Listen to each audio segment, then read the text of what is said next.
Ya, ini nih orang Indonesia pada betah di sana. Oke, jadi bisa kita simpulkan bahwasannya orang-orang Malaysia itu ya guys ya, orang-orang Malaysia itu mementingkan keamanan dan kenyamanan.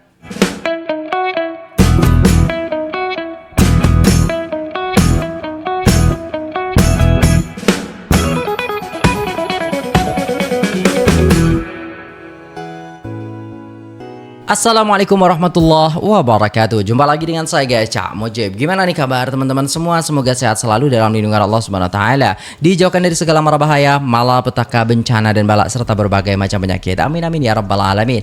Oke, kali ini kita akan reaksi sebuah video guys. Bagaimana komentar orang-orang Indonesia yang tinggal di Malaysia tentang fasilitas umum ataupun bisa dikatakan transportasi umum yang ada di Malaysia. Apakah mereka nyaman atau tidak nyaman ketika tinggal di Malaysia? Jadi jom kita simak videonya bersama. Let's go. Jangan harap jalan-jalan kalian nyaman kalau belum tahu public transport apa aja yang ada di Kuala Lumpur. Nah ini nih informasi yang penting banget kalau kita mau ke Malaysia ini guys ya. Saya juga gak tahu apa aja yang ada di Malaysia untuk transportasi umumnya gitu loh guys ya. Public transportation kesini, gitu. Pilihan transportnya banyak banget dan gue udah nyobain semuanya dari yang paling murah sampai yang paling nyaman. Kalau buat keliling Kuala Lumpur yang paling aman dan gampang pakai MRT, LRT dan monorail. Oke, MRT, LRT, monorail. Oke. Kartu rutenya jelas, harganya terjangkau dan hampir semua spot penting bisa dijangkau tanpa ribet. Kalau kalian dari bandara KLIA, gue nyobain KLIA Express dan KLIA Transit, cepat dan nyaman. Atau mau yang lebih hemat bisa juga naik bis bandara, tarifnya cuma sekitar Rp15 aja. Nah, murah ya. Keluar negeri. Daripada naik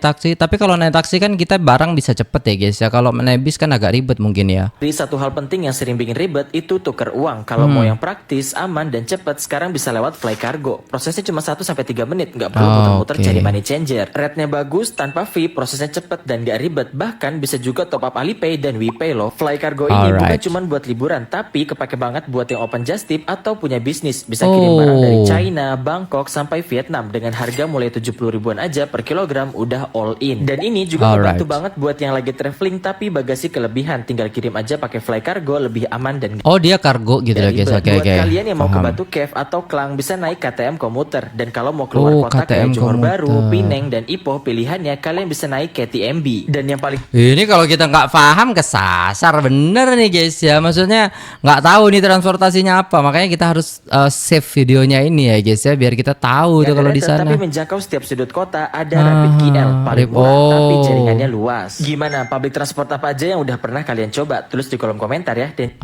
belum saya coba bang, belum ke sana juga saya bang. Ya udah gak apa-apa lah bang ya. Yang penting videonya abang ini bermanfaat untuk saya sehingga saya tahu gitu loh guys ya. Semoga tahun ini bisa lah guys ya. Bismillah. Yuk support terus guys. Makanya support terus lah channel ini ya guys ya. Penontonnya itu share yang banyak ya guys ya. Masa 260 subscriber yang nonton 1000 ya kan. Aduh gimana nih guys ya. Ya pokoknya gitu lah guys ya. Yuk. Ternyata transportasi di Malaysia tuh super murah dan gampang banget. Bahkan buat ke Singapura atau Thailand bisa cuman pakai bus atau tren aja loh. Jadi walaupun negara Malaysia ini masuk di golongan negara berkembang, tapi setelah aku tinggal lama di sini, aku ngerasa tinggal di negara maju karena ekonomi yang seimbang, infrastruktur fisikal yang kukuh, serta pendapatan per kapita yang tinggi. Yang pertama ada MRT. MRT tuh kereta bawah tanah yang dipakai buat jarak agak jauh dan daerah pinggir kota. Biasanya stasiunnya modern dan besar. Yang kedua ada LRT. Kalau ini dipakai buat dalam kota atau area sekitar KL, sering dipakai buat ke mall, tempat kerja atau pusat kota. Yang ketiga ada monorail. Monorail ini biasanya lewat pusat kota dan daerah wisata tertentu kayak Bukit Bintang, Imbi, Chowkit dan KL Sentral. Yang keempat ada KTM komuter. Nah kalau KTM komuter ini dipakai orang yang tinggal di luar KL tapi kerjanya di dalam kota. Dan yang terakhir ada ITS. Ini tuh kereta cepat antar kota, bisa dipakai buat orang yang mau pergi jauh, kayak dari KL ke Ipoh, ini kayak mungkin lah apa namanya kayak di sini lah ya kan. Kereta api itu ya kan, dari Solo ke Surabaya, dari Solo ke Jakarta kayak gitu ya. Atau Padang Besar. Kalau MRT, LRT, monorail bisa bayar pakai kartu rapid atau token sekali jalan. Tapi untuk ITS ini harus beli tiket terlebih dahulu, bisa lewat counter, mesin tiket atau website. Iya sama berarti kayak itulah guys, kayak ya ini di sini gitu loh guys, kereta api yang itu yang panjang itu. Kalau bus ada untuk bus jalan jauh gitu ya. Bus dan BRT. Gimana? Sekarang kalian udah paham belum? Paham. Informasi ini membantu. Thank you for watching. Dan see you on my next video. Bye bye. Oke, bye bye. Wow, hebat ya kakaknya ini, bisa kemana-mana, bisa bisa jelasin gitu loh guys, bisa tahu ya. Lama sih tinggalnya di Malaysia. Ini nih orang Indonesia pada betah di sana karena memang transportasinya, fasilitas umumnya ya kan, apalagi makanannya, apalagi pendapatannya mantap gila ya kan. Makanya pada betah gitu loh guys ya, orang-orang Indonesia di Malaysia gitu. Jadi kalau teman-teman pengen istilahnya suasana baru dalam kerjaan, ke Malaysia aja, nggak usah mikir panjang gitu ya. Tapi resmi ya, jangan ilegal ya kan. Di Malaysia, ojek motor itu sama sekali nggak ada. Kalian tahu nggak kenapa? Yuk, aku ceritain ke kamu. Malaysia adalah negara dengan mayoritas Muslim. Jadi soal adab benar-benar dijaga. Kalau kamu naik motor dengan lawan jenis yang bukan muhrim, posisinya terlalu dekat dan dianggap kurang sesuai. Dari sini kita bisa belajar. Malaysia bukan hanya memiliki transportasi, tapi juga memiliki nilai agamanya. Itu yang bikin aku respect. Kedua, faktor keselamatan. Jalan di Malaysia tuh banyak highway besar, kendaraan melaju dengan cepat. Jadi motor untuk angkut penumpang tuh dianggap terlalu beresiko. Yang ketiga, transportasi publik di Malaysia tuh udah sangat baik. Ada MRT, LRT, monorail sampai bus. Jadi masyarakat tuh lebih terbiasa mengandalkan itu. Keempat, aturan transportasi memang jelas. Motor lebih diarahkan untuk pemakaian pribadi, bukan untuk jasa angkut penumpang. Dan yang kelima, budaya perkendaraan di Malaysia, mobil lebih relatif terjangkau, ditambah ada Grab car di mana-mana. Jadi lebih nyaman dan aman. Sekarang aku ngerti, Malaysia memang punya cara sendiri untuk mengatur transportasi yang sesuai dengan budaya, agama dan juga faktor keamanan. Kalau ke orang-orang Malaysia setuju tak dengan alasan ini? Tulis dekat komen ya, aku nak dengar pendapat kalian semua. Oke, jadi bisa kita simpulkan bahwasannya orang-orang Malaysia itu ya guys ya, orang-orang Malaysia itu mementingkan keamanan dan kenyamanan. Gila ya guys ya. Jadi memang keamanan di sana itu memang betul-betul diperhatikan, terutama untuk rakyatnya gitu loh guys ya. Tidak serta-merta ojek motor itu dibolehkan gitu. Kalau di sini udah biasa guys ya, banyak banget motor-motor di sini, bahkan ojek-ojek semuanya pada pakai gitu, mau cewek mau cowok gitu kan. Boncengan yang driver cowok cewek itu tidak begitu ini di sini gitu loh guys ya. Tapi ada juga istilahnya ojek yang cewek for cewek kayak gitu, ada ya guys ya. Cowok untuk cowok itu ada ya guys ya. Jadi yang memang betul-betul memegang syariat seperti itu ya guys ya. Ada juga seperti itu ya kan. Biasanya khusus seperti itu.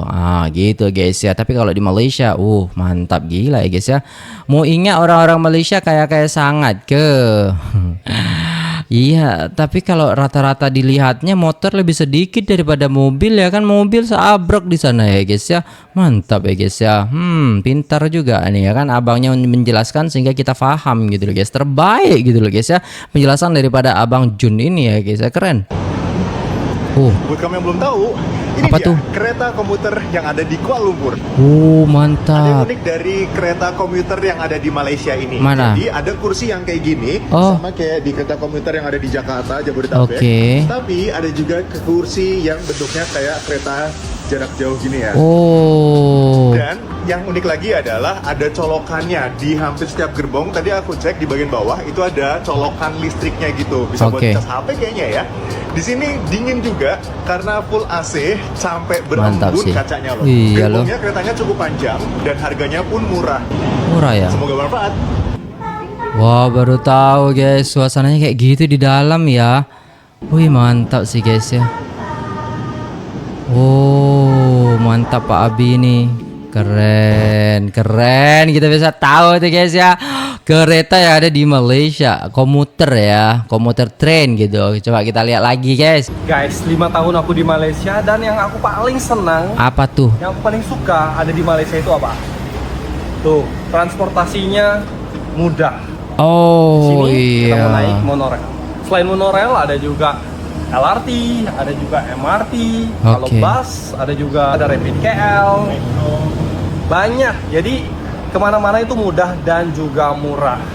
Oke guys, jadi banyak orang yang berkomentar tentang fasilitas ya kendaraan ataupun fasilitas apa namanya guys ya, transportasi umum gitu ya istilahnya di Malaysia gitu kan. Ini hal yang istilahnya kayak menguntungkan banget bagi pelancong ataupun bagi masyarakat setempat tentang bagaimana istilahnya fasilitas itu sangat-sangat murah ya kan, bisa untuk akses kemana-mana dan sangat mudah ya kan. Dan itu sudah disebutkan oleh orang-orang yang sudah mengalami hal itu ataupun pengalamannya sudah naik komuter, sudah naik LRT, sudah naik MRT, bus dan juga istilahnya hal-hal lain yang ada di sana seperti itu ya guys ya. Dan itu membuat orang-orang itu suka banget gitu. Dan apa yang membuat saya itu shock gitu kan, ternyata alasan kenapa di sana tidak ada ojek itu demi keselamatan dan juga demi kenyamanan gitu, karena kecelakaan ya akibat daripada pengguna motor itu juga sangat tinggi ya guys ya. Jadi keselamatannya itu sangat-sangat riskan seperti itu. Dan juga guys, yang diperhatikan di sana adalah boncengan cewek sama cowok yang bukan mahram itu menjadi hal yang tidak biasa. Ini sangat-sangat keren banget, berbeda halnya dengan yang ada di Indonesia, yang mana ojek itu ya udah normal-normal aja gitu loh guys ya. Dan kita tidak bisa istilahnya kayak apa namanya ya, kayak kemarin saya pesenin adik saya ojek gitu kan, dan itu yang datang bapak-bapak, ya udah gitu kita naik aja gitu loh guys ya. Jadi kayak apa ya guys ya, lebih ke udah biasa gitu loh guys ya. Sedangkan di Malaysia itu diperhatikan gitu guys ya. Dan semoga ini bermanfaat untuk kita semua dan menjadi pelajaran bagi kita semua. Tapi kalau kita mau menghilangkan ojek di Indonesia itu sangat-sangat susah, karena mata pencarian rata-rata banyaknya, istilahnya semakin hari itu pasti semakin banyak yang menjadi driver Gojek ataupun menjadi GrabFood dan lain sebagainya gitu loh guys ya. Kalau di Malaysia GrabFood juga ada gitu kan. Tapi kalau di Indonesia itu mereka bisa GrabFood ataupun bisa driver seperti itu ya guys ya. Dan ini sangat menarik dan apa ya, membuat kita tuh lebih terbuka lagi lah tentang bagaimana fasilitas yang ada di Malaysia dan di Indonesia gitu guys ya. Kita bisa belajar sebagai orang Indonesia tentang fasilitas yang ada di sana gitu. Dan ternyata banyak ya orang-orang yang reviewnya tentang fasilitas umum di sana itu memang sangat-sangat mudah. Apakah benar? Ya semoga kita bisa sampai juga ke Malaysia dan bisa menikmati itu, dan saya bisa langsung komentar, oh bagus gitu lah guys ya, seperti itu. Oke, itu dulu videonya. Terima kasih sudah tengok video ini sampai selesai. Jangan lupa like, share, komen, dan subscribe. Saya pamit undur diri. Assalamualaikum warahmatullahi wabarakatuh.